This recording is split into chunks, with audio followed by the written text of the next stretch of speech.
Channel మరింత political and entertainment content కోసం మా ఛానల్ని సబ్స్క్రైబ్ చేయండి. అలాగే నోటిఫికేషన్స్ కోసం పక్కనే ఉన్న గంట సింబల్ను క్లిక్ చేయండి. ఇటు 10th క్లాస్ ఎగ్జామ్స్ తెలంగాణ ప్రభుత్వం వాయిదా వేసింది. కానీ ఏపీలో మాత్రం ఎగ్జామ్స్ కొనసాగుతాయని, ఎందుకంటే ఇంకా నెల రోజులు దీనికి టైం ఉన్నటువంటి నేపథ్యంలో కొంతవరకు కరోనా కంట్రోల్ అవుతుందని ఏపీ అధికారులు భావిస్తున్నటువంటి పరిస్థితి. దానికి అనుగుణంగానే ఆన్లైన్లో క్లాసులు జరపడం కానీ, పిల్లలకి క్వశ్చన్ ఇయర్లు వాట్సాప్ ద్వారా ఇచ్చి వాటి నుంచి వాళ్ళ దగ్గర నుంచి సమాధానాలు తీసుకోవడం, వాటిని మళ్ళీ వాట్సాప్ ద్వారానే గవర్నమెంట్ ఉపాధ్యాయులు కూడా క్లియర్ చేస్తూ ఉండడం, ఇలాంటి అనేక రకాల కార్యక్రమాల ద్వారా 10th క్లాస్ పిల్లలను అయితే ప్రిపేర్ చేస్తూ ఉన్నారు ఎగ్జామ్స్కి.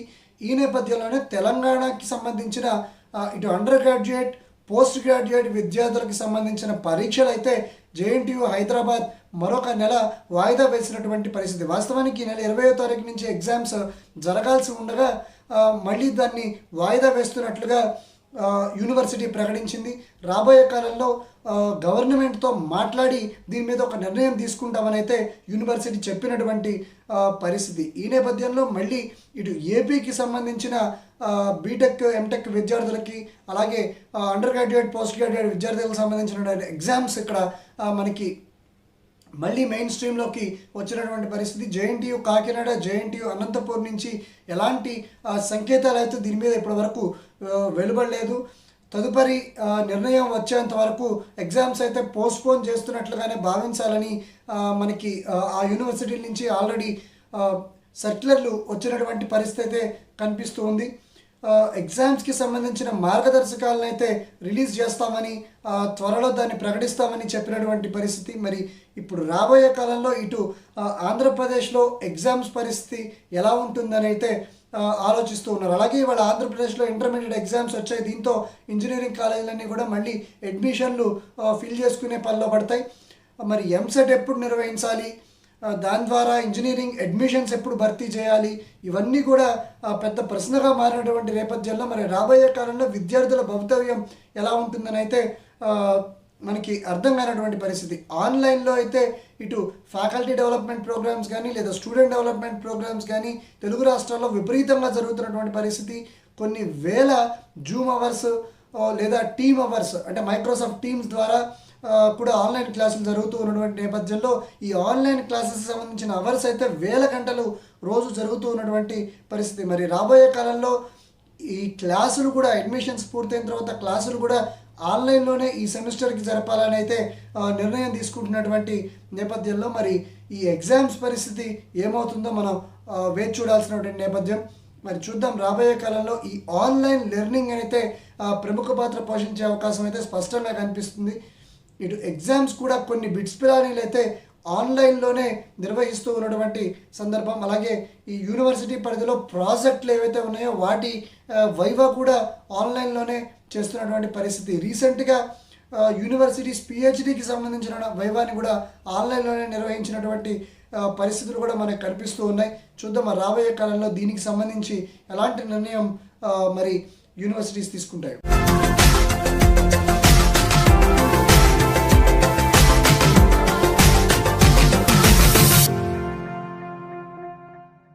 Welcome to F2 Telugu channel. మరింత పొలిటికల్ అండ్ ఎంటర్టైన్మెంట్ కంటెంట్ కోసం మా ఛానల్ని సబ్స్క్రైబ్ చేయండి.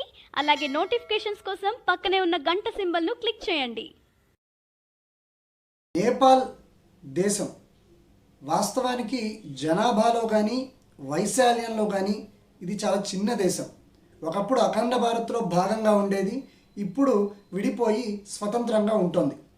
ఈ మధ్య అక్కడ ప్రజాస్వామ్య దేశంగా మారడం, తర్వాత ఎన్నికలు జరగడం, ప్రచండ అనేటటువంటి ఒక నాయకుడు, ఒక మావోయిస్ట్ నేత అక్కడ ప్రభుత్వాన్ని ఏర్పాటు చేయడం, తర్వాత మళ్ళీ అనేక రకాల విచిత్రమైన పరిణామాలు జరిగి ఇప్పుడు నేపాల్ ఎలా ఉందో మనందరికీ తెలిసిన విషయమే. ఈ నేపథ్యంలో మొన్న రీసెంట్గా చైనా ఇన్ఫ్లుయెన్స్కి గురైనటువంటి నేపాల్ భారతదేశానికి సంబంధించిన కొన్ని ప్రాంతాలని ఇవి తమ దేశంలోని ప్రాంతాలే అనడం, వాటికి సంబంధించి నేపాల్ మ్యాప్స్లో వాళ్ళ ప్రాంతాలుగా చూపించుకోవడం, తర్వాత దాన్ని పార్లమెంట్లో ప్రవేశపెట్టడం, ఆ పార్లమెంటులోనే అక్కడున్న ఎంపీలు దాన్ని తిరస్కరించడంతో ఆ బిల్ వీగిపోవడం, తర్వాత అంతటితో ఆ కార్యక్రమం ఆగిపోవడం, ఇదంతా కూడా మనందరికీ తెలిసిన విషయమే. సో నేపాల్ ఆ తర్వాత కొంత కంట్రోల్ అయింది. చాలా చిన్న దేశం అయినప్పటికీ కూడా భారత్ మీద చైనాని అడ్డం పెట్టుకుని ఒంటికాల మీద లేచింది. ఇప్పుడు చైనానే వెనక్కి తగ్గడంతో నేపాల్ కూడా వెనక్కి తగ్గినటువంటి పరిస్థితి. కానీ ఇప్పుడైతే నేపాల్ ఒక ఘాతుకానికి పాల్పడినటువంటి పరిస్థితి. అదేంటంటే నేపాల్కి సంబంధించినటువంటి పోలీసులు భారత పౌరుల మీద కాల్పులు జరపడం, ఒక పౌరుడు మరణించడం, ఇద్దరు పౌరులు గాయపడి ఇప్పుడు హాస్పిటల్లో చికిత్స పొందుతూ ఉండడం. భారత్ నేపాల్ సరిహద్దు ప్రాంతమైన జహార్లోని సీతామఢి జిల్లాలో నేపాల్ పోలీసులు కాల్పులు జరిపారు. వీరిలో ఒక భారత పౌరుడు మృతి చెందితే ఇద్దరికి గాయాలైన వాళ్ళిద్దరూ కూడా హాస్పిటల్లో ట్రీట్మెంట్ చేయించుకుంటున్న పరిస్థితి. వాళ్ళకి ప్రాణాపాయం ఏమీ లేదని కూడా డాక్టర్లు చెప్పినటువంటి పరిస్థితి. వాస్తవానికి నేపాల్లోని నారాయణపూర్, భారత్లోని జానకి నగర్ మధ్య ఉదయం 8:30 నుంచి 9 మధ్యలో ఈ కాల్పులు చోటు చేసుకున్నాయి. భారత్లోని స్థానికులు అలాగే నేపాల్ పోలీసుల మధ్య జరిగిన వాగ్వాదం నేపథ్యంలో నేపాల్ పోలీసులు భారత పౌరుల మీద కాల్పులు జరిపారని అయితే చెప్తూ ఉన్నటువంటి పరిస్థితి. వాస్తవానికి భారతదేశంలో ఉన్న పౌరులు స్మగ్లర్లుగా ఉన్నారని, వారు నేపాల్లోకి ప్రవేశించడానికి ప్రయత్నించిన నేపథ్యంలో మేము అడ్డుకున్నామని, తద్వారా కాల్పులు జరిపామని నేపాల్ పోలీసులు చెప్తూ ఉన్నటువంటి నేపథ్యం. వాస్తవానికి భారత్ నుంచి నేపాల్లోకి స్మగ్లింగ్ చేయడానికి భారత పౌరులు వెళ్తున్నారు అంటేనే అది హాస్యాస్పదంగా ఉండేటువంటి విషయం. అక్కడ పెద్ద మార్కెట్ ఉండేటటువంటి అవకాశం లేదు, పెద్ద పౌరులు కూడా ఉండేటటువంటి అవకాశం లేదు. అదేం ఆర్థికంగా అద్భుతాలు సృష్టించినటువంటి దేశం కూడా కాదు. ఇలాంటి నేపథ్యంలో మరొక్కసారి చైనా అయితే నేపాల్ ద్వారా భారతదేశంలో ఇండైరెక్ట్గా అశాంతిని రేకెత్తించే కార్యకలాపాలు ప్రారంభించిందని అయితే మనకి పూర్తి స్థాయిలో అర్థమవుతున్నటువంటి పరిస్థితి. మరి దీని మీద భారత అధికారులు అయితే ఇంకా స్పందించాల్సి ఉంది. మరి భారత్ సైనిక చర్యకి దిగుతుందా లేదా తీవ్రంగా వార్ను చేస్తుందా అనేది అయితే చూడాల్సినటువంటి పరిస్థితి. మొత్తానికి నేపాల్ పోలీసులు అయితే ఒక అడుగు ముందుకే వేశారనే మనం చెప్పాలి. భారత్ దీన్ని తేలిగ్గా తీసుకునే అవకాశం అయితే ఖచ్చితంగా లేదు అని మనకి సైనిక అధికారుల నుంచి సమాచారం అందుతున్న నేపథ్యంలో మరి ఏం జరుగుతుందో వేచి చూడాలి.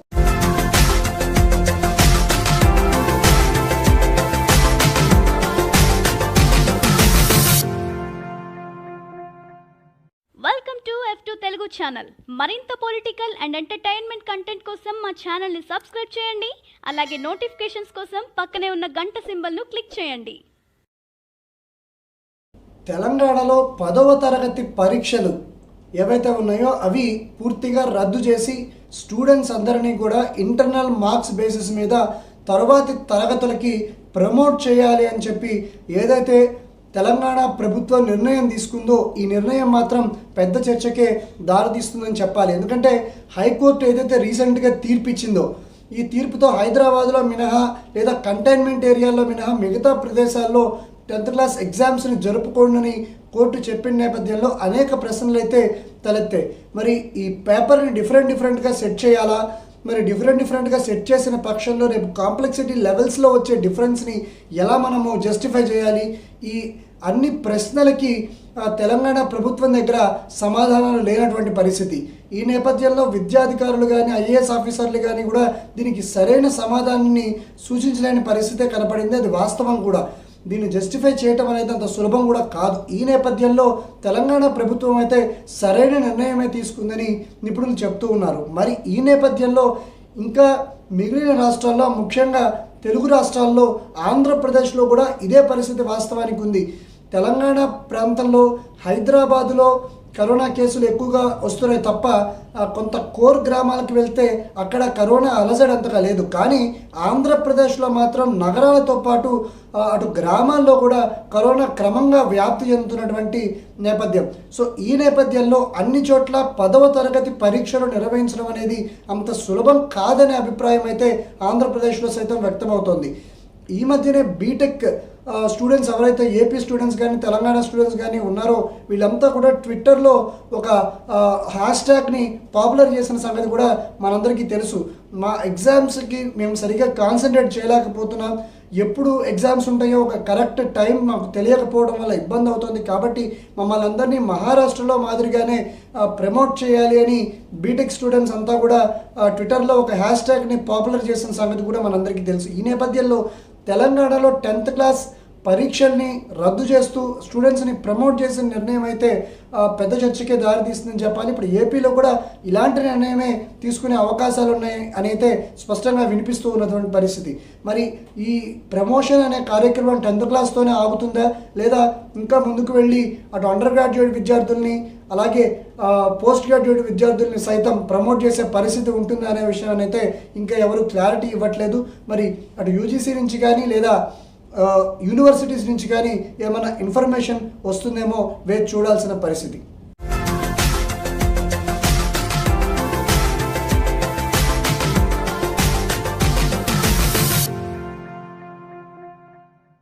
Welcome to F2 Telugu channel.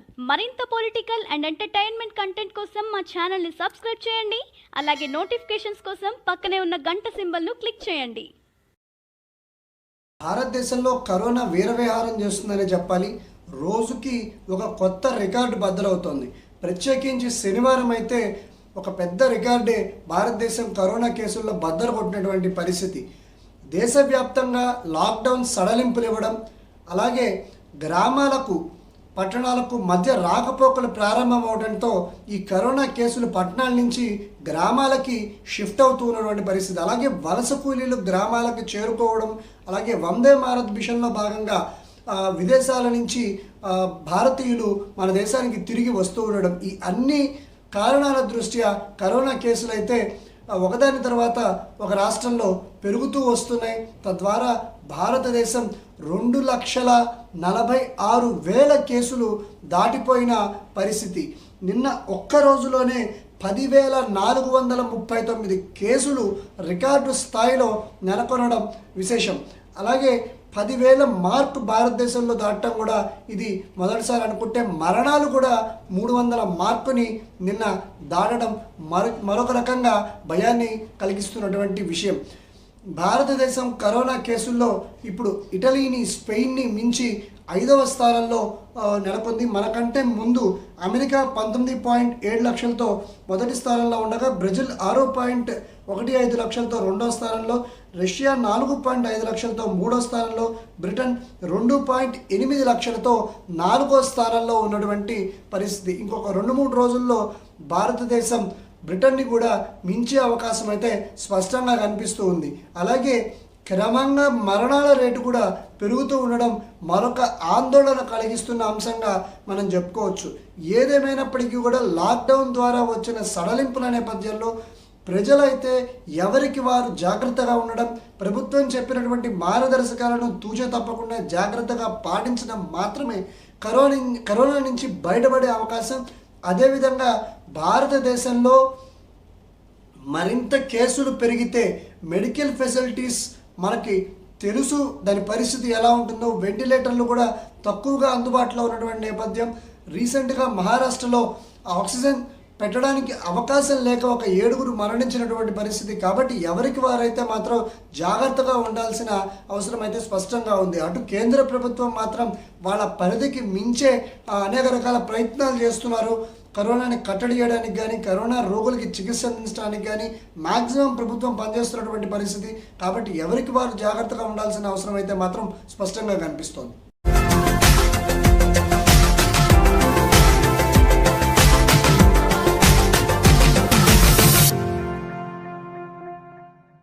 Welcome to F2 Telugu channel. మరింత పొలిటికల్ అండ్ ఎంటర్టైన్మెంట్ కంటెంట్ కోసం మా ఛానల్ని సబ్స్క్రైబ్ చేయండి. అలాగే నోటిఫికేషన్స్ కోసం పక్కనే ఉన్న గంట సింబల్ను క్లిక్ చేయండి. ఒకసారి పాక్ ఆక్రమిత కాశ్మీర్లో ఉన్నటువంటి ఉద్రిక్త పరిస్థితులను మనం గమనిస్తే ఒక 2 దశాబ్దాల క్రితం అయితే ఇలాంటి వాతావరణం ఉండేది కాదు. వాస్తవానికి ఒక 2 దశాబ్దాల నుంచే ఇలాంటి ఉద్రిక్త వాతావరణం కంటిన్యూ అవుతూ వస్తుంది ఆ ప్రాంతంలో. దీనికి కారణం చైనా ప్రోద్బలమే అని ఇప్పుడు నిపుణులు మనకి బయటపెడుతూ ఉన్నటువంటి పరిస్థితి. ఏదైతే CPEC China Pakistan academic corridor ఉందో దీని ద్వారా పాకిస్తాన్లో ఇన్ఫ్రాస్ట్రక్చర్ డెవలప్ చేయడానికి కొన్ని వేల కోట్ల రూపాయలు చైనా ఖర్చు చేస్తోంది. అంటే అక్కడ రోడ్లు నిర్మించడం, భవనాలు నిర్మించడం, రైల్వే స్టేషన్లు, అంతర్జాతీయ స్థాయి విమానాలు నిర్మించడం, అలాగే అనేక పరిశ్రమలకి కావాల్సినటువంటి బిల్డింగ్స్ నిర్మించడం, ఇవన్నీ కూడా పాకిస్తాన్లో కొన్ని వేల కోట్ల రూపాయల డబ్బులు వెచ్చించి చైనా కడుతూ ఉన్నటువంటి పరిస్థితి.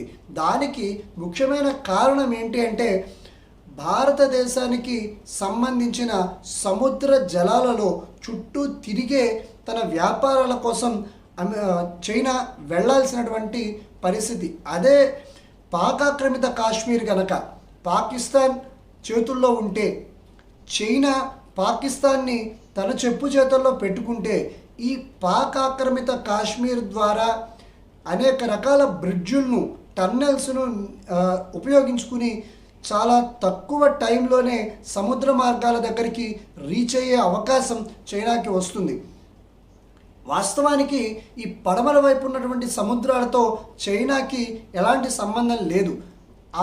ఆ చైనా ఆ సముద్రాల ద్వారా వ్యాపారం చేయాలంటే చైనా భారతదేశం చుట్టూ తిరిగి వెళ్ళి చేయాల్సినటువంటి పరిస్థితి.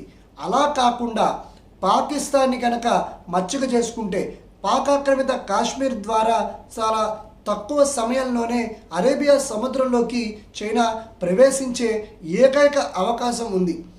ఇటుపక్కేమో భారతదేశం, అటుపక్కేమో చైనాకి సంబంధించిన తైవాన్, బర్మా వంటి మరో 6-7 శత్రు దేశాలు ఉన్నాయి. సో ఇటు కుదరదు, అటు కుదరదు. ఇక ఒకే ఒక్క మార్గం ఏంటంటే పాకాక్రమిత కాశ్మీర్ ద్వారా అరేబియా మహాసముద్రంలోకి ప్రవేశించి తద్వారా తనకి ఎంతో వ్యాపారాన్ని తెచ్చిపెడుతున్నటువంటి ఆఫ్రికా దేశాలలో తన వాణిజ్య కార్యకలాపాలు జరుపుకోవడానికి చైనాకి అనుకూలంగా ఉండేటువంటి పరిస్థితి. అందుకే ఈ సిపిఈసి క్యారిడార్ ద్వారా పాకిస్తాన్లోకి ప్రవేశించడం, తద్వారా పాకిస్తాన్కి సపోర్ట్ చేస్తూ పాకాక్రమిత కాశ్మీర్లో ఎప్పుడూ కూడా ఉద్రిక్త వాతావరణాన్ని ఉండే విధంగా చేయడం, తద్వారా భారత్ని ఎప్పుడూ ఎంగేజ్ చేస్తూ ఆ భూభాగాన్ని పాకిస్తాన్ చేతుల్లోనే ఉంచుతూ తనకు కావాల్సిన వ్యాపార కార్యకలాపాలని సక్రమంగా చేసుకోవడం, ఇది చైనా యొక్క ప్లాన్గా కనిపిస్తూ ఉన్నటువంటి నేపథ్యం. కానీ ఎప్పుడైతే భారతదేశం ఈ పాకాక్రమిత కాశ్మీర్ మీద పట్టు సాధిస్తోందో, 370ని ఎప్పుడైతే రద్దు చేసి ఈ లడఖ్ వంటి ప్రాంతాలను కేంద్రపాలిత ప్రాంతాలుగా ప్రకటించి అక్కడ పట్టు తెచ్చుకునే కార్యక్రమం ఎప్పుడైతే భారతదేశం చేస్తోందో అప్పుడు చైనాకి భారత్కి మధ్య ఇలాంటి ఉద్రిక్త పరిస్థితులు ఏర్పడ్డాయి. ఈ చైనా బార్డర్ దగ్గర భారతదేశ సైనిక దళాన్ని ఎప్పుడు కూడా యాక్టివ్గా ఉంచుతూ అక్కడ ఎప్పుడు ఉద్రిక్త వాతావరణాన్ని క్రియేట్ చేస్తూ ఇటుపక్క పాకాక్రమిత కాశ్మీర్లో భారత సైనిక స్థావరాలను తగ్గించుకునేలా చేసి ఇక్కడ తన వ్యాపార కార్యకలాపాలని ఈజీగా జరుపుకునేటటువంటి ప్రయత్నం చేస్తోందని అయితే నిపుణులు చెప్తూ ఉన్నారు. మరి రాబోయే కాలంలో భారతదేశం దీనికి ఎలాంటి అడ్డుకట్ట వేస్తుందో వేచి చూడాలి. భారతదేశం అయితే ఏమాత్రం వెనక్కి వెళ్ళడానికి సిద్ధంగా లేదు. అక్కడ చైనా బార్డర్ దగ్గర కూడా వాళ్ళు 5,000 మంది సైనికుల్ని పెడితే 12,000 మంది రోడ్లు వేయడానికి కార్మికులే అక్కడ ఉన్నటువంటి నేపథ్యం. కేవలం చైనా బార్డర్కి 5 నుంచి 10 కిలోమీటర్ల దూరంలోనే ఒక పక్క చైనాకి భారత్కి మధ్య మిలిటరీ చర్చలు జరుగుతున్న నేపథ్యంలోనే అక్కడ 12,000 మంది కార్మికులు రోడ్లు వేయడానికి, స్వరంగాలు వేయడానికి వాళ్ళ పనులు వాళ్ళు బిజీగా ఉన్నటువంటి నేపథ్యం. కాబట్టి భారతదేశం ఎక్కడ తగ్గే అవకాశం అయితే లేదు. మరి రాబోయే కాలంలో దీనికి సంబంధించి భారతదేశం ఎలా స్పందిస్తుందో వేచి చూద్దాం.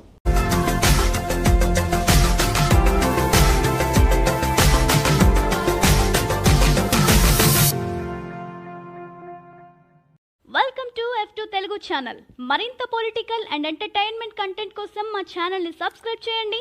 అలాగే నోటిఫికేషన్స్ కోసం పక్కనే ఉన్న గంట సింబల్ను క్లిక్ చేయండి.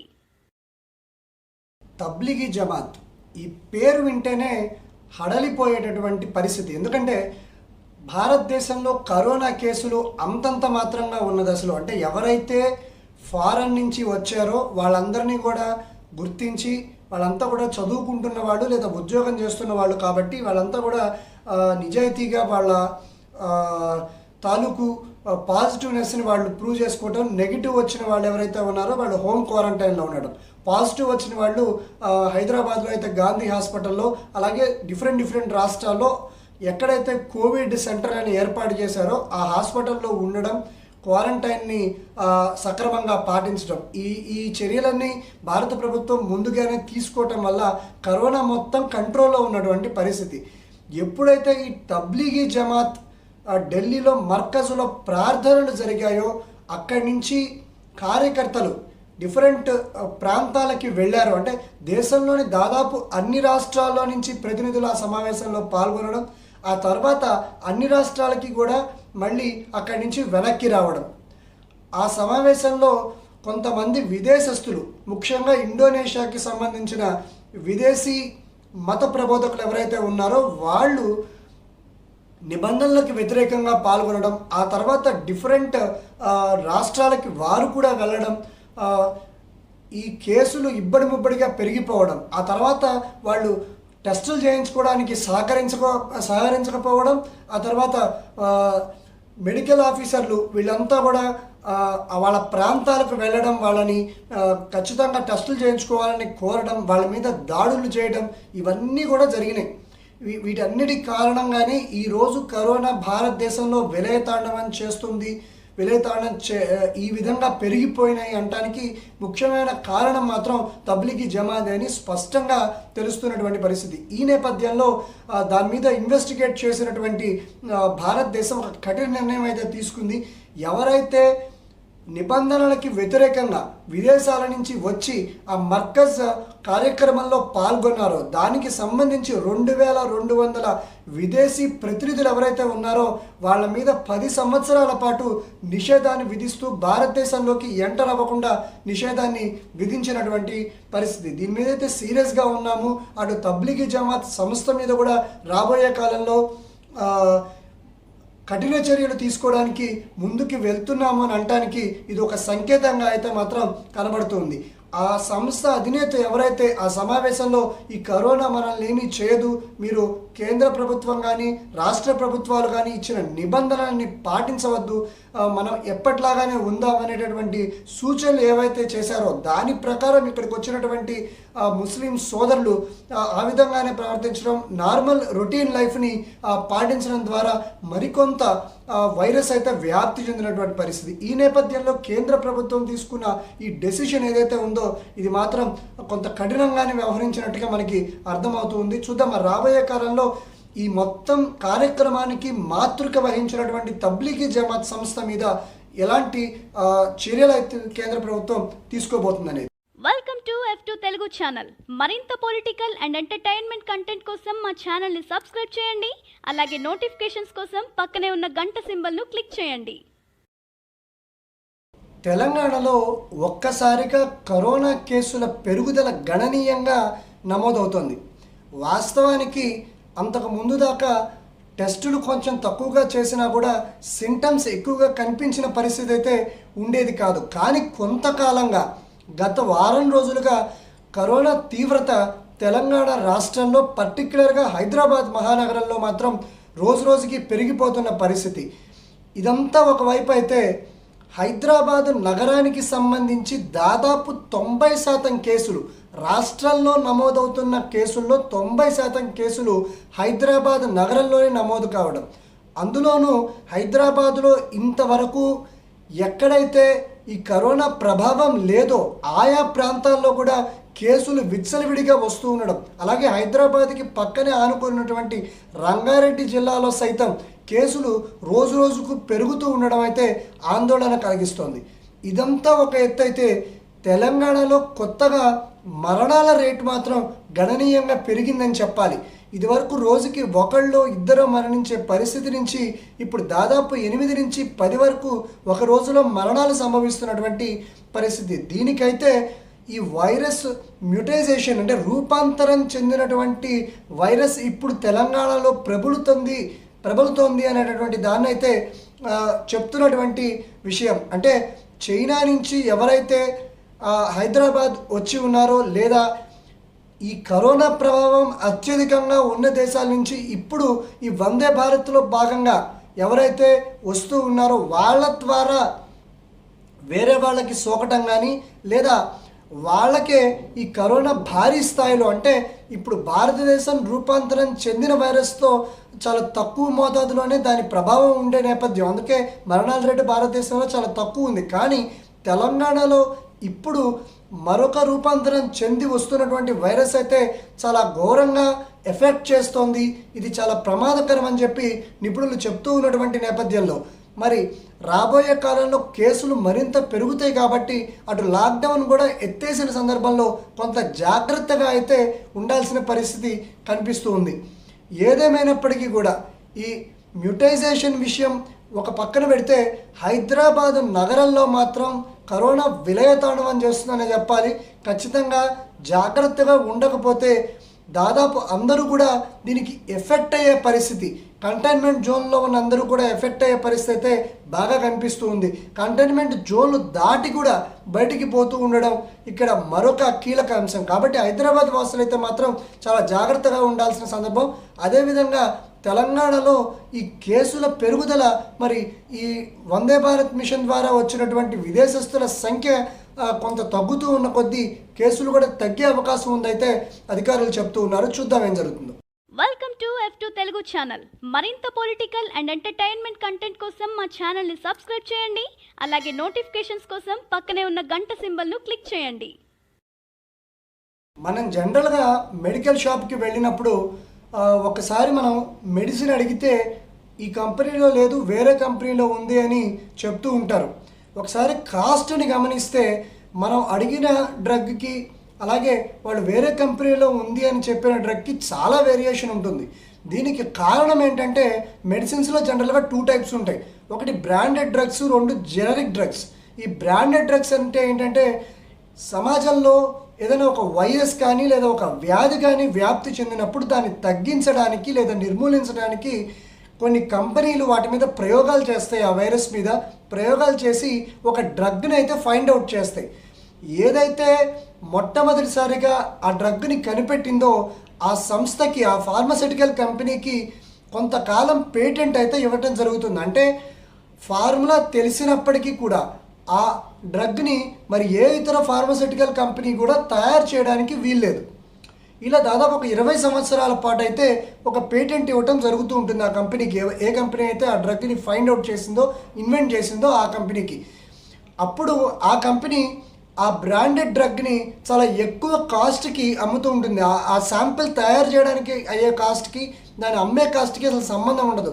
దానికి రీజన్ ఏంటంటే ఆ మందుని కనిపెట్టడానికి ఉపయోగించినటువంటి వస్తువులకు కానీ, ఆ రీసెర్చ్కి కానీ, ఆ క్లినికల్ ట్రయల్స్కి కానీ వీటన్నిటికీ కూడా చాలా ఖర్చు అయితే అవుతుంది. ఆ ఖర్చు మొత్తాన్ని కూడా రాబట్టుకోవడానికి వాళ్ళు ఎక్కువకి అమ్ముతూ ఉంటారు. వన్స్ 20 సంవత్సరాల పేటెంట్ టైం అయిపోయిన తర్వాత వెంటనే వేరే కంపెనీలు కూడా అదే ఫార్ములాతో, అదే కంపోజిషన్తో మందులు తయారు చేయడం మొదలు పెడతాయి. దాన్నే జెనరిక్ డ్రగ్స్ అంటారు. ఈ కంపెనీస్ అయితే చాలా తక్కువకే మందుల్ని అమ్ముతాయి. కారణం ఏంటంటే వాళ్ళు క్లినికల్ ట్రయల్స్కి కానీ, ఇన్వెన్షన్కి కానీ కాస్ట్ అయితే బేర్ చేయవు. కాబట్టి వాళ్ళు చాలా తక్కువకి, దాదాపు 30% నుంచి 80% తక్కువ డబ్బులకే ఆ మందుల్ని అమ్ముతూ ఉంటారు. కానీ ఈ రెండిట్లో ఉన్న కంపోజిషన్ ఒకటే కాబట్టి ఏ మందు వాడినప్పటికీ కూడా వ్యాధి తగ్గే దాంట్లో అయితే ఎలాంటి తేడా ఉండదు. కానీ ఈ బ్రాండెడ్ కంపెనీస్ ఏవైతే ఉన్నాయో, అంటే ఆ మందుని తయారు చేసిన కంపెనీస్, వీటి మీద ఒక చీప్ పబ్లిసిటీని అయితే క్రియేట్ చేస్తాయి. అంటే జెనరిక్ డ్రగ్స్ని వాడితే అంత బాగా వ్యాధి తగ్గదని లేదా డూప్లికేట్ డ్రగ్స్ వస్తాయని ఇలాంటి అపోహలు అయితే ప్రజల్లో కలిగిస్తూ ఉంటాయి. దానికి కారణం ఏంటంటే కంపోజిషన్ ఒకటే, అది వ్యాధి మీద పనిచేసే విధానం ఒకటే, వాటి పనితనం కూడా ఒకటే, వాటి క్వాలిటీ కూడా ఒకటే. కానీ అంత డబ్బు అయితే దానికి మనం వెచ్చించాల్సిన అవసరం ఉండదు. కాబట్టి దీని మీద నిపుణులైతే జెనరిక్ డ్రగ్స్ వాడినా లేదా బ్రాండెడ్ డ్రగ్స్ వాడినా కూడా మనకి వ్యాధి తగ్గే దాంట్లో ఎలాంటి ప్రాబ్లం అయితే ఉండదని చెప్తూ ఉన్నటువంటి నేపథ్యం. Welcome to F2 Telugu channel. మరింత పొలిటికల్ అండ్ ఎంటర్టైన్మెంట్ కంటెంట్ కోసం మా ఛానల్ని సబ్స్క్రైబ్ చేయండి. అలాగే నోటిఫికేషన్స్ కోసం పక్కనే ఉన్న గంట సింబల్ను క్లిక్ చేయండి. ఏపీ ప్రభుత్వానికి సంబంధించి హైకోర్టులో దాదాపు అన్నీ కూడా వ్యతిరేకమైన తీర్పులే వచ్చినటువంటి పరిస్థితి. ఆ తర్వాత ముఖ్యమైన కేసులు ఏవైతే ఉన్నాయో వాటన్నిటి మీద కూడా ఏపీ ప్రభుత్వం తిరిగి సుప్రీంకోర్టులో అప్పీల్ చేసినటువంటి పరిస్థితి. ఇప్పుడు సీన్ సుప్రీంకోర్టుకి షిఫ్ట్ అయింది. ఏపీ ప్రభుత్వానికి సంబంధించినటువంటి హైకోర్టులో ఎదురు దెబ్బ తగిలినటువంటి కేసులన్నిటి మీద కూడా సుప్రీంకోర్టులో విచారణ జరుగుతూ ఉంది. ఒక్కొక్కటిగా తీర్పులు వెలువడుతున్నటువంటి పరిస్థితి. రీసెంట్గా ఏదైతే ఏపీ ప్రభుత్వంకి సంబంధించిన కేసుల మీద సుప్రీంకోర్టు తీర్పులు ఇచ్చిందో వాటిలో కొన్ని వ్యతిరేకంగా వస్తుంటే కొన్ని అనుకూలంగా వస్తున్నటువంటి సిచ్యువేషన్. ఇప్పుడు 2 తీర్పులు అయితే ఏపీ ప్రభుత్వానికి సంబంధించి రీసెంట్గా వచ్చాయి. దాంట్లో ఒక తీర్పు వ్యతిరేకంగా వస్తే ఒక తీర్పు అనుకూలంగా వచ్చింది. కానీ ఈ తీర్పులను అయితే మనం గమనించినట్లయితే మాత్రం ఖచ్చితంగా సానుకూల వాతావరణంలోనే నడుస్తున్నటువంటి పరిస్థితి. హైకోర్టులో ఎలాంటి అనుభవాన్ని అయితే ఏపీ ప్రభుత్వం పొందిందో లేదా ఏపీ ప్రజలు పొందారో అలాంటి అనుభవం అయితే సుప్రీంకోర్టులో రావట్లేదనే మనం చెప్పాలి.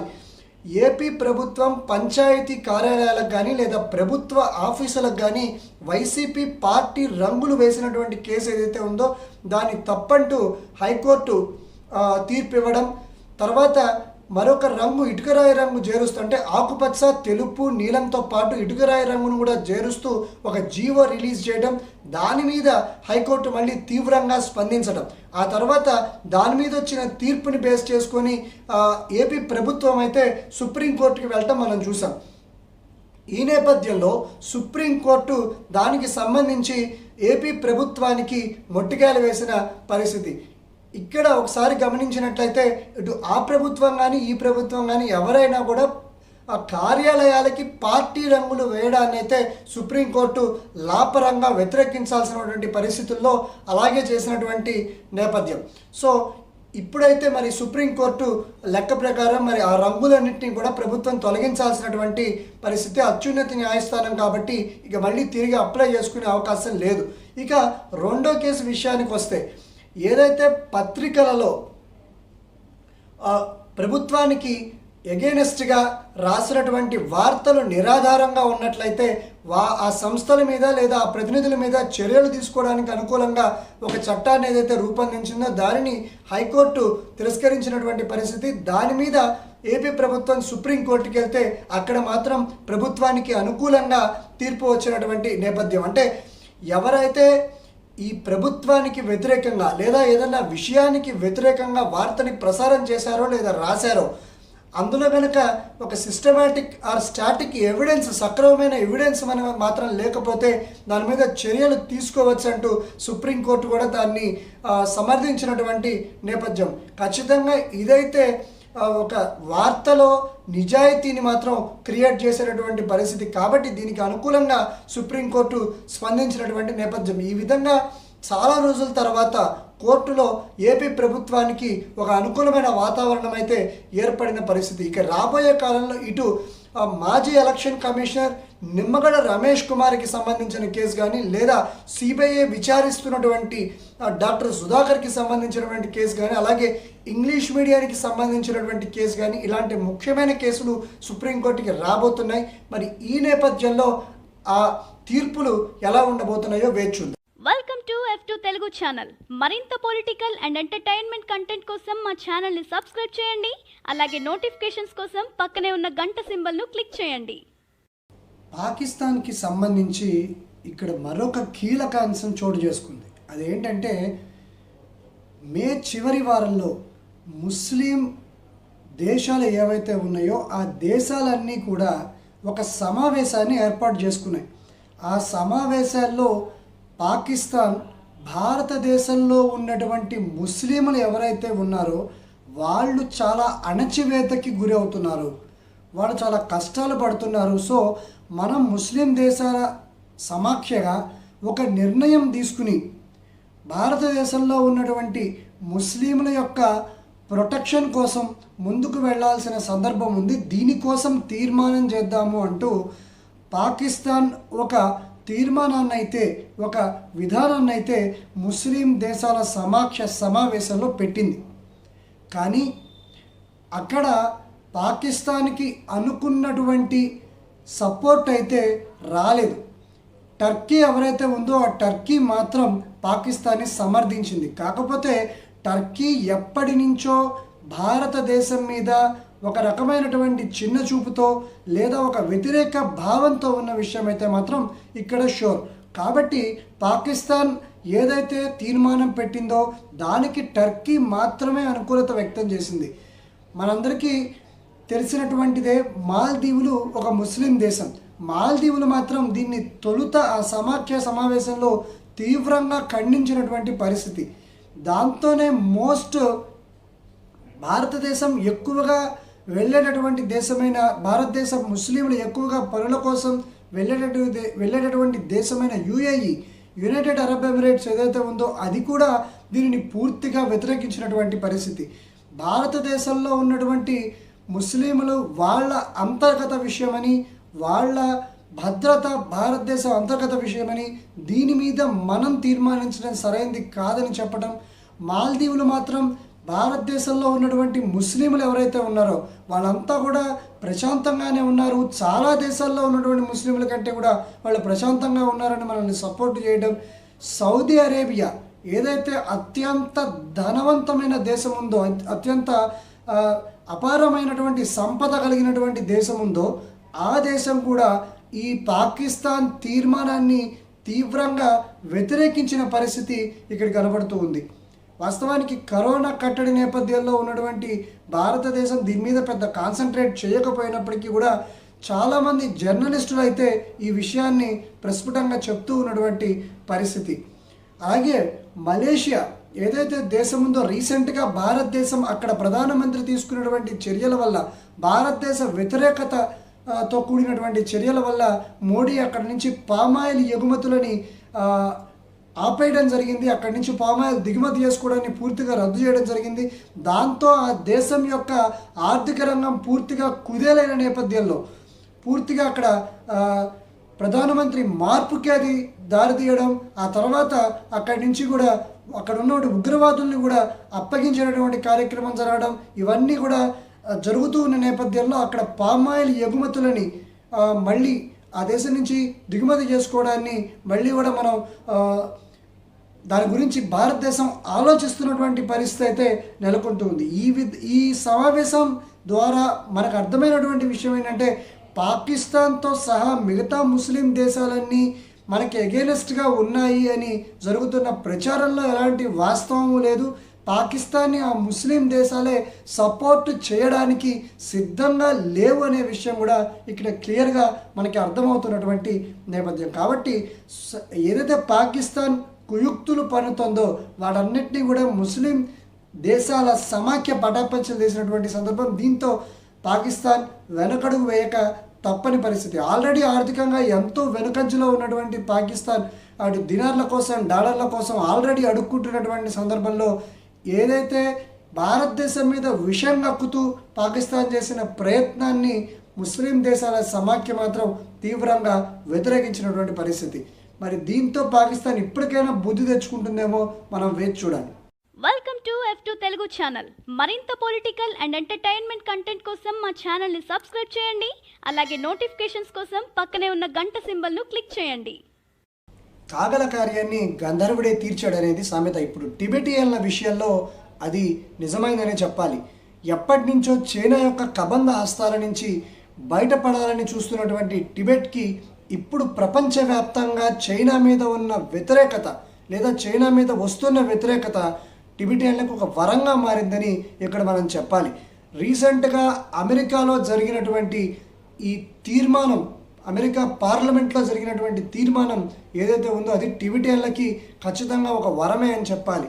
టిబెట్ని ఒక సర్వసత్తాక సార్వభౌమాధికారం ఉన్న దేశంగా గుర్తిస్తూ అమెరికా చేసినటువంటి తీర్మానం ఖచ్చితంగా టిబెటియన్లకి ఉపయోగపడే తీర్మానంగానే మనం చెప్పాలి. దీంతో ఆర్థికంగా టిబెట్కి సహాయపడటానికి అంతర్జాతీయ ఆర్థిక సంస్థలు అదేవిధంగా అనేక దేశాలు కూడా ముందుకొచ్చే పరిస్థితి ఉంది. జనరల్గా అమెరికా కనుక ఒక దేశాన్ని గుర్తిస్తే, అమెరికా కనుక ఒక దేశాన్ని పాజిటివ్ యాంగిల్లో చూస్తే ఖచ్చితంగా ఆర్థికంగా ఆ దేశం వైపు అన్ని దేశాలు కూడా చూసే అవకాశం ఉంటుంది. ఇప్పుడు టిబెట్ ఆ అవకాశాన్ని చేజిక్కించుకుందని మనం చెప్పాలి.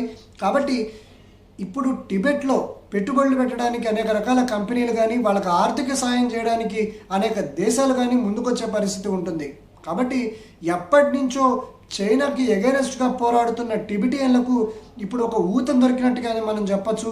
మరి ఈ విషయంలో చైనా ఎలా స్పందిస్తుందో మనం వేచి చూడాల్సిన అవసరం ఉంది. అయినప్పటికీ కూడా ఎప్పుడైతే అమెరికా టిబెటియన్లకి ఒక అవకాశాన్ని ఇస్తూ ఒక సార్వభౌమాధికారం ఉన్న దేశంగా గుర్తిస్తూ తీర్మానం చేసిందో, డెఫినెట్గా చైనా ఎలాంటి కుయుక్తులు పనినప్పటికీ కూడా, ఎలాంటి పథకాలు రచించినప్పటికీ కూడా టిబెట్ని ఖచ్చితంగా అన్ని దేశాలు కూడా సొంత దేశంగా గుర్తిస్తాయి.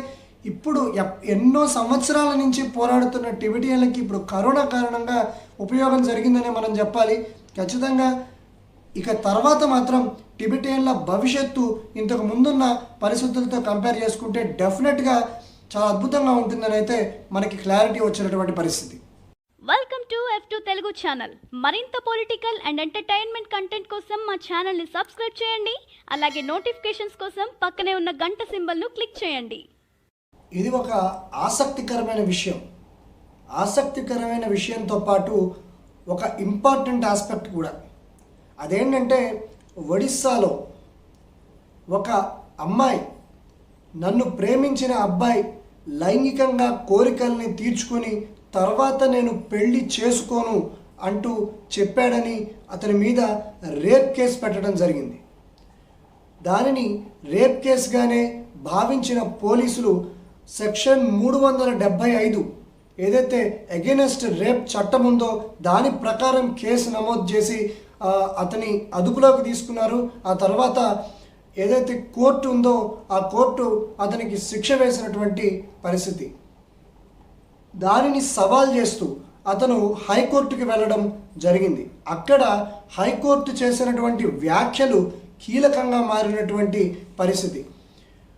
ఏదైతే పెళ్లికి ముందు లైంగిక విషయాలు ఉన్నాయో ఈ ప్రీ మ్యారిటల్ సెక్స్ అనేది రేప్ కిందకి రాదు అంటూ హైకోర్టు చెప్పడం ఇక్కడ గమనించాల్సిన విషయం.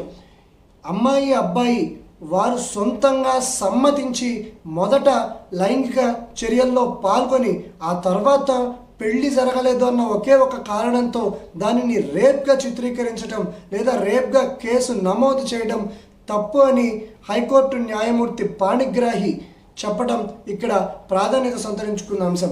అంతటితో ఆగకుండా ఆ న్యాయమూర్తి చెప్పిన కొన్ని ఇంపార్టెంట్ పాయింట్స్ ఇక్కడ ప్రతి అమ్మాయి కూడా జాగ్రత్తగా గమనించాల్సినటువంటి సందర్భం.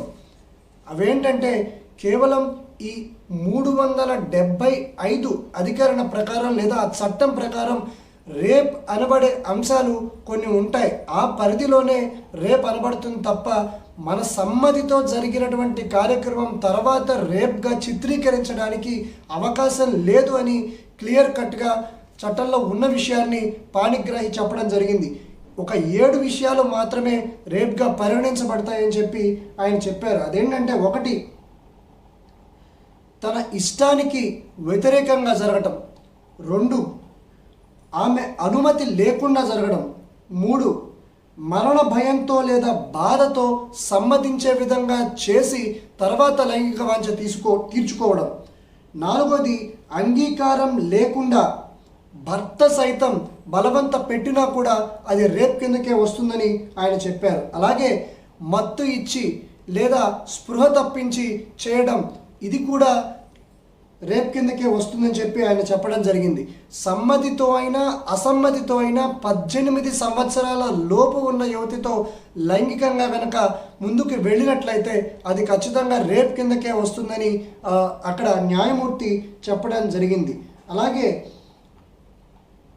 మహిళ సమ్మతి లేకుండా అపస్మారక స్థితిలో ఉన్నప్పుడు లేదా సమ్మతిని తెలియజేయలేని స్థితిలో ఉన్నప్పుడు లైంగిక వాంఛ తీర్చుకున్నా కూడా అది కూడా రేప్ కిందకు వస్తుందని ఆయన క్లారిటీ ఇచ్చారు. అంటే ఇక్కడ మన సమ్మతితో పెళ్లికి ముందు లైంగిక కోరికలను ఇద్దరూ కూడా తీర్చుకుని తర్వాత పెళ్లి జరగలేదన్న నెపంతో అబ్బాయి మీద కానీ అమ్మాయి మీద కానీ రేప్ కేసు పెట్టడం అనేది మాత్రం చట్టం అనుకూలించదు. చట్టంలో దానికి అవకాశం లేదు అని మాత్రం క్లియర్గా చెప్పారు. ఈ సందర్భంగా అమ్మాయిలు జాగ్రత్తగా ఈ విషయంలో ఉండాల్సిన అవసరం ఉంది. మన సమ్మతితో జరిగిన ఏ కార్యక్రమాన్ని కూడా తర్వాత రేప్గా దాన్ని కన్వర్ట్ చేయడానికి అవకాశం లేదు. కాబట్టి ఇలాంటి చర్యలకి ముందుగానే పాల్పడకుండా ఉండడం మంచిది అని ఇక్కడ కోర్టులు తెలియజేస్తూ ఉన్న సందర్భంలో ఎవరికి వారు జాగ్రత్త పడాల్సిన అవసరం అయితే మాత్రం స్పష్టంగా కనిపిస్తోంది. Welcome to F2 Telugu channel. మరింత పొలిటికల్ అండ్ ఎంటర్టైన్మెంట్ కంటెంట్ కోసం మా ఛానల్ని సబ్స్క్రైబ్ చేయండి. అలాగే నోటిఫికేషన్స్ కోసం పక్కనే ఉన్న గంట సింబల్ను క్లిక్ చేయండి. ఒక పక్క ప్రపంచంలో కరోనా విచ్చలవిడిగా విస్తరిస్తోంది, ఇంకో పక్క ఆర్థికంగా అందరం కూడా డౌన్ అయి ఉన్నాం. కాబట్టి ఖచ్చితంగా అందరూ బయటకు వచ్చి ఎవరి పనులు వాళ్ళు చేసుకోవాల్సిన సిచ్యువేషన్. ఇందులో ఎట్లాంటి డౌట్ కానీ లేకపోతే ఎట్లాంటి సెకండ్ థాట్ కానీ ఉండే అవకాశం లేదు. ఖచ్చితంగా ఏటేళ్ల కాలం ప్రభుత్వాలు ప్రజల్ని పోషించలేవు. ఎవరికి వాళ్ళు వాళ్ళకి సంబంధించినటువంటి డబ్బుల్ని సంపాదించుకోవాల్సిన సిచ్యువేషన్. మరి ఈ కరోనాతో కలిసి మనం గడపాల్సిన సందర్భం, బయటకు వచ్చి తిరిగి పనులు చేసుకోవాల్సిన సందర్భం. ఈ పరిస్థితుల్లో డైలీ రొటీన్లో ఎలాంటి జాగ్రత్తలు తీసుకోవాలి అనే దాని పట్ల మ్యారీల్యాండ్ యూనివర్సిటీ కొన్ని మార్గదర్శకాలని విడుదల చేసింది. ఒకసారి దీనికి సంబంధించి మనం కనుక గమనించినట్టయితే ఈ కోవిడ్ వైరస్ అనేది పూర్తిగా పోతుంది అనుకోవటం మాత్రం భ్రమే. వ్యాక్సిన్ ఎప్పటికి వస్తుంది అనేది డౌటే. కాబట్టి పానిక్ కాకుండా, అంటే భయపడకుండా జాగ్రత్తలు తీసుకొని బయటకు వచ్చి మన పని మనం చేసుకోవటం అవసరం అని చెప్పి మ్యారీల్యాండ్ యూనివర్సిటీ చెప్తూ ఉన్నటువంటి సందర్భం. అలాగే ఎండల వల్ల ఈ కరోనా చచ్చిపోతుంది అని అనడానికి కూడా ఎలాంటి ఆస్కారం లేదని చెప్తూ ఉంది. బ్రెజిల్, అర్జెంటీనా దేశాల్లో ఎండలు అధికంగా ఉన్నప్పటికీ కూడా అక్కడ కరోనా వ్యాప్తి అధికంగా ఉండడం దీనికి ఎగ్జాంపుల్గా చూపిస్తూ ఉన్నటువంటి సిచ్యువేషన్. అలాగే డ్రింకింగ్ వాటర్ ఎక్కువగా తీసుకోవటం, మన శరీరంలో వాటర్ని ఎక్కువగా పంపించేసి తరచూ బాత్రూమ్కి వెళ్ళటం, ఈ ప్రాసెస్ని అలవాటు చేసుకునే ఫలితంగా కరోనా నుంచి మనం కొంత దూరంగా ఉండొచ్చు అనేది ఇది చెప్తున్నటువంటి పరిస్థితి. అలాగే చేతులు శుభ్రంగా కడుక్కోవడం, 2 మీటర్స్ ఫిజికల్ డిస్టెన్స్ని మెయింటైన్ చేయడం ఎప్పటి నుంచో చెప్తూ వస్తున్నాం. అయినప్పటికీ కూడా ఇంకా క్లియర్గా చెప్పింది. 2 అడుగుల దూరం ఎటువంటి పరిస్థితుల్లో నువ్వు పడుకున్నా, లేచినా, ఏం చేసినా, బయట తిరుగుతున్నా, తెలిసిన ఆఫీస్లో తిరుగుతున్నా, ఇంట్లో తిరుగుతున్నా, ఎట్లా ఉన్నా కూడా ఒక 2 మీటర్ డిస్టెన్స్ అయితే మెయింటైన్ చేసే పరిస్థితిని అలవాటు చేసుకోవాలి అని చెప్పి చెప్తూ ఉన్నటువంటి నేపథ్యం. అలాగే పాజిటివ్ వచ్చి తగ్గిన వ్యక్తులు కూడా జాగ్రత్తలు తీసుకోవాలి. వాళ్ళ ద్వారా ఇతరులకు సోకకుండా మళ్ళీ వాళ్ళకి రోగం తిరగబెట్టకుండా ఇమ్యూనిటీ పవర్ని డెవలప్ చేసుకునే రకంగా ముందుకెళ్ళాలి అని చెప్పి చెప్తూ ఉన్నటువంటి పరిస్థితి. అలాగే అటు ఆహారానికి సంబంధించినటువంటి పార్సిల్ వచ్చినప్పుడు కూడా దాని గురించి పెద్ద వరి అవ్వాల్సిన అవసరం లేదు. దాన్ని కూడా మనం పార్సిల్స్ తెప్పించుకోవడంలో తప్పే లేదని చెప్తూ ఉంది.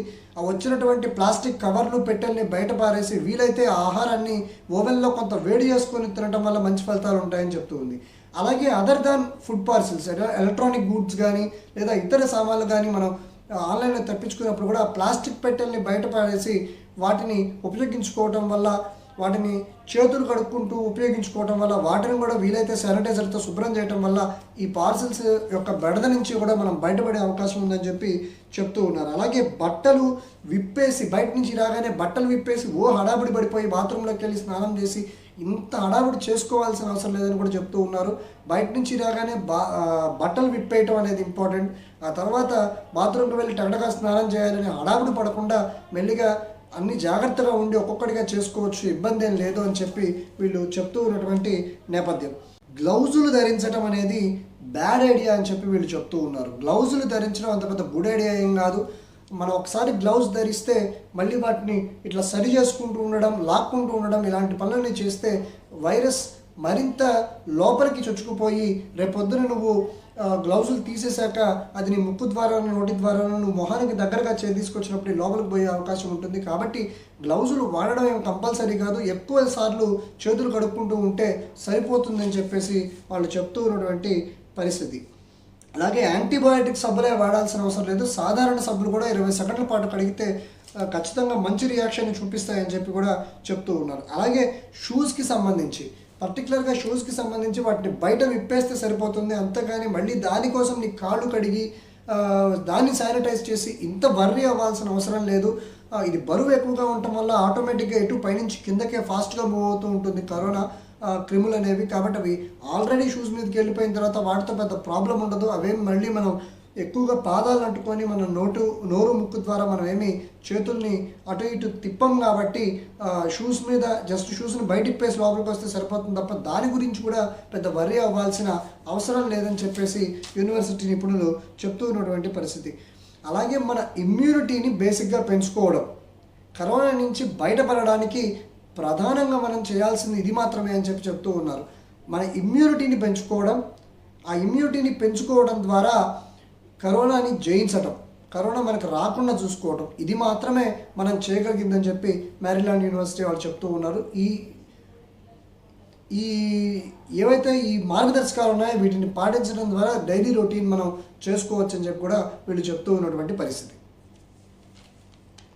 Welcome to F2 Telugu channel. మరింత పొలిటికల్ అండ్ ఎంటర్టైన్మెంట్ కంటెంట్ కోసం మా ఛానల్ని సబ్స్క్రైబ్ చేయండి. అలాగే నోటిఫికేషన్స్ కోసం పక్కనే ఉన్న గంట సింబల్ను క్లిక్ చేయండి. ఒక పక్క భారతదేశంలో సడలింపులు మనం పెంచుకుంటూ పోతున్నటువంటి పరిస్థితి, మరో పక్క దీనికి క్వైట్ ఆపోజిట్గా భారతదేశంలో కరోనా కేసులు విపరీతంగా పెరుగుతున్నటువంటి పరిస్థితి. చివరి 24 గంటల్లోనే భారతదేశంలో 4713 కేసులు నమోదు కావడంతో ఏకంగా భారతదేశంలో కరోనా పాజిటివ్ కేసుల సంఖ్య 1,00,000 దాటేసినటువంటి పరిస్థితి. ఈ 1,00,000 మార్పుని చేరుకోవడానికి భారతదేశానికి కేవలం 109 రోజులు మాత్రమే పట్టినటువంటి పరిస్థితి. ఇక మహారాష్ట్రలో ఈ కరోనా ఉధృతి చాలా అధికంగా ఉన్నటువంటి పరిస్థితి. కేవలం లాస్ట్ 24 గంటల్లోనే 2033 కేసులు మహారాష్ట్రలో నమోదయ్యాయి. వరుసగా ఇది రెండో రోజు 2000 కేసులు పైన మహారాష్ట్రలో నమోదు కావడం.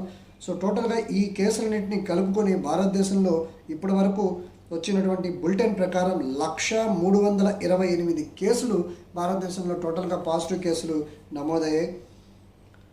ర్యాంకుల వైజ్ చూసుకుంటే ప్రపంచంలో అత్యధిక కరోనా పాజిటివ్ కేసులు కలిగినటువంటి దేశాల్లో భారతదేశం 11వ స్థానంలో ఉండడం ఇక్కడ విశేషం. అలాగే నిన్న ఒక్కరోజే భారతదేశంలో 130 మరణాలు సంభవించాయి. టోటల్గా 3,156 మరణాలు భారతదేశంలో సంభవించడం విశేషం. వాస్తవానికి కేసులు పెరుగుతున్నప్పటికీ కూడా మరణాల రేటు కొంత కంట్రోల్లోనే ఉందని చెప్పాలి. కానీ అనేక కారణాలతో ఒక్కొక్క రాష్ట్రంలో, ఒక్కొక్క ఏరియాలో, ఇండియాలో ఒక్కొక్క కారణం చేత కేసులు గణనీయంగా ఎప్పటికప్పుడు పెరుగుతూ ఉన్నటువంటి పరిస్థితి. రీసెంట్గా మనకి మర్కజ్ గోల వదిలింది అనుకుంటే ఇప్పుడు రీసెంట్గా ఈ కోయంబేడ్ మార్కెట్ కానీ, అలాగే అక్కడ ధారావిలో కేసులు అధికంగా నమోదు అవటం కానీ, ఇవన్నీ కూడా భారతదేశంలో కేసులు విపరీతంగా పెరగడానికి మనకి కారణమవుతున్నాయి. కేవలం మహారాష్ట్రలోనే మనకి 35,000 కేసులు, భారతదేశంలో ఉన్న 1,00,000 కేసుల్లో 35,000 కేసులు మనకి మహారాష్ట్రలోనే ఉండడం విశేషం. దాంట్లో కూడా ఆ 35,000 కేసుల్లో కూడా 21,000 కేసులు మనకి కేవలం ముంబై నగరంలోనే ఉండడం ఆ రాష్ట్రంలో కానీ ఆ నగరంలో కానీ కరోనా కేసుల ఉధృతి మనకి తెలియజేస్తుంది.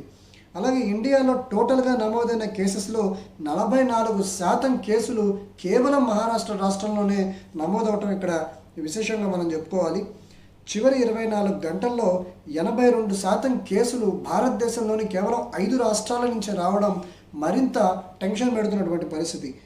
ఢిల్లీ, మహారాష్ట్ర, తమిళనాడు, గుజరాత్, రాజస్థాన్ ఈ 5 రాష్ట్రాల నుంచే మనకి దాదాపు 82% పైగా కేసులు లాస్ట్ 24 గంటల్లో నమోదవటం ఆ రాష్ట్రంలో తీసుకోవాల్సిన జాగ్రత్తల పట్ల మనకు ఒక క్లారిటీ ఇస్తున్నట్టుగా మనం చెప్పుకోవాలి. ఇక మరణాల రేటు విషయానికి వస్తే బెంగాల్లో అత్యధిక శాతం మరణాలు జరుగుతూ ఉన్నాయి. 8.89% మరణాల రేటు బెంగాల్లో ఉంది. ఇక దేశవ్యాప్తంగా మరణాల రేటు తగ్గడం ఒక పాజిటివ్ పాయింట్. ఇది ఇప్పుడు 3.1%గా ఉంది. అంటే 100 మందికి కరోనా పాజిటివ్ వస్తుంటే అందులో కేవలం 3 మాత్రమే మరణిస్తున్నటువంటి సందర్భం. ఇది 5.5 నుంచి ఇవాళ 3కి తగ్గినటువంటి పరిస్థితి. అలాగే డిశ్చార్జ్ రేటు అదృష్టవశాత్తు పెరుగుతూ ఉంది. 38.29% మంది వచ్చిన పాజిటివ్ కేసుల్లో డిశ్చార్జ్ అవుతూ ఉన్న పరిస్థితి. ఏదేమైనప్పటికీ భారతదేశం ఆర్థికంగా కొంత నష్టపోయిన కారణంగా లాక్డౌన్ అయితే ఖచ్చితంగా ఎత్తివేయాల్సిన సిచ్యువేషన్. కానీ కరోనా ఉధృతి మాత్రం ఆగడం లేదు. కాబట్టి ఎవరికి వారు ఇండివిజువల్గా జాగ్రత్తగా ఉండాల్సిన అవసరం అయితే మాత్రం ఖచ్చితంగా కనిపిస్తూ ఉంది. మరి రాబోయే కాలంలో వ్యక్తిగత జాగ్రత్తలు పాటిస్తూ కరోనా ఉధృతి భారతదేశంలో తగ్గించడానికి ప్రతి ఒక్కరూ సహకరించాలి. చూద్దాం మరి రాబోయే కాలంలో ఏం జరుగుతుందో. Welcome to F2 Telugu channel. మరింత పొలిటికల్ అండ్ ఎంటర్టైన్మెంట్ కంటెంట్ కోసం మా ఛానల్ని సబ్స్క్రైబ్ చేయండి. అలాగే నోటిఫికేషన్స్ కోసం పక్కనే ఉన్న గంట సింబల్ను క్లిక్ చేయండి. చైనాలో కరోనా వైరస్ విపరీతంగా వ్యాప్తి చెందుతున్నటువంటి తొలినాళ్లలో డబ్ల్యూహెచ్ఓని చైనా బెదిరించిందని అమెరికా నిఘా సంస్థ సిఐఏ ఒక ఆసక్తికర విషయాన్ని బయటపెట్టింది. దీనికి సంబంధించి న్యూస్ వీక్ అనేటటువంటి పత్రిక ఒక ప్రత్యేక కథనాన్ని రాసింది. తొలినాళ్లలో ఈ వ్యాధికి సంబంధించినటువంటి విషయాన్ని కనుక బయటపెట్టినట్లయితే ఈ వ్యాధికి సంబంధించిన ప్రాథమిక సమాచారాన్ని మేము బయటికి ఇవ్వమంటూ చైనా డబ్ల్యూహెచ్ఓని బెదిరించిందని, కాబట్టి ఎట్టి పరిస్థితుల్లో ఇది పాండమిక్గా ప్రకటించవద్దని చైనా డబ్ల్యూహెచ్ఓని గట్టిగా ఆపిందనే విషయాన్ని సిఐఏ ఇక్కడ చెప్తూ ఉన్నటువంటి సందర్భం. ఇలా డబ్ల్యూహెచ్ఓ చైనాకి సహకరించిన కారణంగానే తొలినాళ్లలో మేము చైనాకి విమానాలు ఆపినప్పుడు కూడా ఈ విధంగా చేయొద్దు, ఇది తప్పు అంటూ మీరు వారించిన నేపథ్యంలోనే మళ్ళీ మేము విమానాలని కొనసాగించాం. దాని ద్వారా ఇప్పుడు అమెరికా చాలా దారుణమైన పరిస్థితులు చూస్తూ ఉందని అమెరికా చాలా సందర్భాల్లో డబ్ల్యూహెచ్ఓ మీద గరమైన పరిస్థితి మనం చూసాం. అలాగే రీసెంట్గా డబ్ల్యూహెచ్ఓకి సంబంధించి అమెరికా ఇచ్చేటటువంటి నిధులను కూడా ఆపినటువంటి పరిస్థితులు కూడా మనం చూసాం. వాస్తవానికి ఈ విషయాన్ని ఇప్పుడు సిఐఏ బయటపెట్టిన సందర్భంగా ఇది మొదటిదేం కాదు. జర్మనీకి సంబంధించినటువంటి నిఘా సంస్థ ఏదైతే డేర్ స్పైగల్ ఉందో అది కూడా ఇలాంటి విషయాన్నే కొంతకాలం క్రితం బయటపెట్టినటువంటి పరిస్థితి. ఆ డబ్ల్యూహెచ్ఓ దీనిని అంటువ్యాధిగా జనవరి 21వ తారీఖు ప్రకటించిన నేపథ్యంలో అంతకంటే ముందు కరెక్ట్గా 9 రోజుల క్రితం చైనా అధ్యక్షుడు జిన్పింగ్ డబ్ల్యూహెచ్ఓ డైరెక్టర్ జనరల్తో ఫోన్లో మాట్లాడాడని, దీనిని పాండమిక్గా ప్రకటించొద్దని, అప్పుడే డబ్ల్యూహెచ్ఓని బెదిరించాడని కూడా జర్మనీ చెప్పినటువంటి పరిస్థితి. కరెక్ట్గా 9 రోజుల క్రితం ఈ సంఘటన జరిగిన తర్వాత ఇక తప్పనిసరి పరిస్థితుల్లో ప్రపంచవ్యాప్తంగా కూడా ఇది వ్యాప్తి చెందుతున్న పరిస్థితుల్లో తప్పని పరిస్థితుల్లోనే డబ్ల్యూహెచ్ఓ జనవరి 21వ తారీఖు అంటువ్యాధిగా ఈ వ్యాధిని పేర్కొందని కూడా జర్మనీ చెప్పడం జరిగింది. కాబట్టి ఎటువంటి పరిస్థితుల్లో కూడా ఇప్పటి వరకు అమెరికా, చైనా, డబ్ల్యూహెచ్ఓ కలిసి ఈ వ్యాధిని సక్రమంగా ప్రకటించకుండా పెద్ద విపత్తుగా మారేలాగా చేశారని అమెరికా ఏదైతే వ్యాఖ్యలు చేస్తూ వస్తుందో, యూరోప్ దేశాలు వ్యాఖ్యలు చేస్తూ వస్తున్నాయో దానికి ఈ సిఐఏ నివేదిక మాత్రం ఖచ్చితంగా బలాన్ని చేకూర్చిందని మనం గట్టిగా చెప్పాలి. మరి దీని మీద చైనా ఎంత మాత్రం స్పందిస్తుందో మనం వేచి చూడాల్సిన అవసరం ఉంది. స్పందించకపోయినా కూడా చైనా మిగతా దేశాలు ఏం చేయలేని పరిస్థితి. ఇలాంటి విషయాల మీద చైనా చాలా సార్లు మౌనంగా ఉన్న పరిస్థితిని కూడా మనం చూద్దాం. మరి రాబోయే కాలంలో చైనా నుంచి దీని మీద ఎలాంటి ప్రకటనలు వస్తాయో. Welcome to F2 Telugu channel. మరింత పొలిటికల్ అండ్ ఎంటర్టైన్మెంట్ కంటెంట్ కోసం మా ఛానల్ని సబ్స్క్రైబ్ చేయండి. అలాగే నోటిఫికేషన్స్ కోసం పక్కనే ఉన్న గంట సింబల్ను క్లిక్ చేయండి. ఎట్టకేలకు చైనా ఈ కరోనా వైరస్ సోకినటువంటి తొలినాళ్లలో ఆ యొక్క వైరస్ నమూనాలని ధ్వంసం చేశామని ఒప్పుకుంది. వాస్తవానికి అమెరికాకి సంబంధించిన నిఘా వర్గాలు తొలి రోజుల్లో ఈ నమూనాలని ధ్వంసం చేశారని, దాని ద్వారానే తొలినాళ్లలో వాళ్ళు సరిగ్గా దీనిని బయటకి ప్రొజెక్ట్ చేయలేకపోయారని, బయట దేశాలకి ఇన్ఫర్మేషన్ ఇవ్వలేకపోయారని, ఈ పరిస్థితులకి డబ్ల్యూహెచ్ఓ కూడా వంత పాడిందని నిఘా వర్గాలు చెప్పిన తర్వాత ఇప్పుడు చైనా దిగొచ్చింది. తొలినాళ్లలో ఈ వైరస్కి సంబంధించిన నమూనాలని ధ్వంసం చేశామని చైనా నేషనల్ హెల్త్ కమిషన్ తమంతట తాముగానే ఒప్పుకోవటం ఇక్కడ గమనార్హం. దీంతో ప్రపంచమంతా కూడా నివ్వెరబోతున్నటువంటి పరిస్థితిని మనం చూస్తూ ఉన్నాం. చైనా నేషనల్ హెల్త్ కమిషన్ ఈ ఎన్హెచ్సికి సంబంధించినటువంటి అధికారి ల్యూ డెంగ్ఫింగ్ ఈ విషయాన్ని ఒప్పుకున్నారు. వాస్తవానికి అప్పట్లో ఈ కోవ్2కి సంబంధించినటువంటి అలాగే సార్స్కి సంబంధించినటువంటి వైరస్కి ఈ కరోనా సరిపోలి ఉంటుందనే విషయాన్ని మేము గుర్తించలేదని, కాబట్టి ఏవైతే అనుమతి లేని ల్యాబొరేటరీస్ దీని మీద ప్రయోగాలు చేసి దీనికి మందును కనిపెట్టడానికి ఆ రోజుల్లో ముందుకొచ్చాయో వాటిని మేము అంగీకరించలేదని, ఆ పర్టిక్యులర్ ల్యాబొరేటరీస్కి సంబంధించి అంటే అనుమతి లేని ల్యాబొరేటరీస్ ఏవైతే ఉన్నాయో వాటికి సంబంధించినటువంటి వైరస్లను మాత్రమే, వాటికి సంబంధించినటువంటి వైరస్ నమూనాలను మాత్రమే ధ్వంసం చేయమని తాము చెప్పామని ఈ ఎన్హెచ్సి వాళ్ళు చెప్తూ ఉన్నటువంటి పరిస్థితి. అంటే చైనా అక్కడ వరకు ఒప్పుకుందంటేనే అక్కడ చాలా పెద్ద ఎత్తున గోల్మాల్ జరిగిందని మనకు అర్థం చేసుకోవాల్సిన పరిస్థితులు ఉంటాయి. ఎందుకంటే ఏదైతే వైరస్ మొట్టమొదటగా డిసెంబర్లో ఫైండ్ అవుట్ చేశారో ఆ వెంటనే ఆ నమూనాలు బయటకి పోకుండా ఇతర ల్యాబొరేటరీస్లోకి పొక్కకుండా ఇతర ల్యాబొరేటరీస్ ఏవైతే ఈ వ్యాక్సిన్ తయారీకో లేదా యాంటీబయాటిక్ తయారీకో ముందుకొచ్చాయో వాటి కనుక ఆ వైరస్ దొరికితే అవి గవర్నమెంట్ యొక్క అనుమతి లేకుండానే బయట దేశాలకి పోయే ప్రమాదం ఉంటుందన్న ఉద్దేశంతో వాటిని ధ్వంసం చేసినట్టుగా అమెరికా నిఘా వర్గాలు చెప్తూ ఉన్నటువంటి పరిస్థితి. ఎట్టకేలకు చైనా కరోనాకి సంబంధించిన తొలినాళ్లలో ఈ నమూనాలను బయటకి రాకుండా అలాగే ఈ రోగానికి సంబంధించినటువంటి విషయాలు కూడా బయటికి రాకుండా అడ్డుకున్నామని అయితే ఇక్కడ ఒప్పుకున్న పరిస్థితి ప్రపంచం మొత్తం నివ్వెరబోయేలా చేస్తుంది. ఇప్పుడు అమెరికా నిఘా వర్గాలు తీసుకొచ్చిన ఇన్ఫర్మేషన్ని చైనా ఒప్పుకోవడంతో అమెరికా అధ్యక్షుడు ట్రంప్ చైనా మీద చేస్తున్న ఆరోపణలకి బలం చేకూరిన పరిస్థితి. యూరోప్ దేశాలు కూడా ఇదే మాట అంటున్నాయి. జర్మనీ నిఘా వర్గాలు కూడా ఇలాంటి చర్యలకి చైనా పాల్పడిందని ఆల్రెడీ చెప్పిన నేపథ్యంలో అమెరికా మిత్ర దేశాలు చేస్తున్న వాదనకి ఇప్పుడు బలం చేకూరిందనే చెప్పాలి. Welcome to F2 Telugu channel. మరింత పొలిటికల్ అండ్ ఎంటర్టైన్మెంట్ కంటెంట్ కోసం మా ఛానల్ని సబ్స్క్రైబ్ చేయండి. అలాగే నోటిఫికేషన్స్ కోసం పక్కనే ఉన్న గంట సింబల్ను క్లిక్ చేయండి. ఆస్ట్రేలియా భారతదేశం మధ్య స్నేహపూర్వక సంబంధాలు ఇప్పుడు మరింత పెరుగుతూ ఉన్నటువంటి పరిస్థితి. చైనాలో ఎప్పుడైతే ఈ కరోనా వైరస్ వ్యాపించిందో అక్కడి నుంచి ప్రపంచం మొత్తాన్ని కూడా ఇది అతలాకుతలం చేస్తోందో, అలాగే చైనా ఈ కరోనా వైరస్ పుట్టకకు సంబంధించినటువంటి విషయాలని బయటకి చెప్పట్లేదో అప్పుడు అమెరికా మిత్ర దేశాలన్నీ కూడా చైనా మీద గురుగా ఉన్నటువంటి పరిస్థితి. వాళ్ళందరూ కూడా చైనా మీద దాడి చేస్తున్నటువంటి నేపథ్యం. ఈ నేపథ్యాన్ని భారతదేశం సక్రమంగా ఉపయోగించుకుంటుందని మనం చెప్పాలి. నరేంద్ర మోడీ అమెరికా మిత్ర దేశాలతో సమావేశాలు నిర్వహిస్తూ భారతదేశం వైపు ఆ దేశాలని ఆకర్షించే ప్రయత్నం ఏదైతే చేస్తున్నారో అవి సత్ఫలితాలని ఇస్తున్నటువంటి నేపథ్యం. ఇప్పుడు రీసెంట్గా ఇవాళ భారతదేశం ప్రధానమంత్రి నరేంద్ర మోడీ ఆస్ట్రేలియా ప్రధానమంత్రి మోరిసన్తో సమావేశం అయ్యారు. పర్సనల్ సమ్మిట్లో ఆయన పాల్గొన్నటువంటి పరిస్థితి. ఈ సందర్భంగా రెండు దేశాల మధ్య 7 ఒప్పందాలు అయితే జరిగినాయి.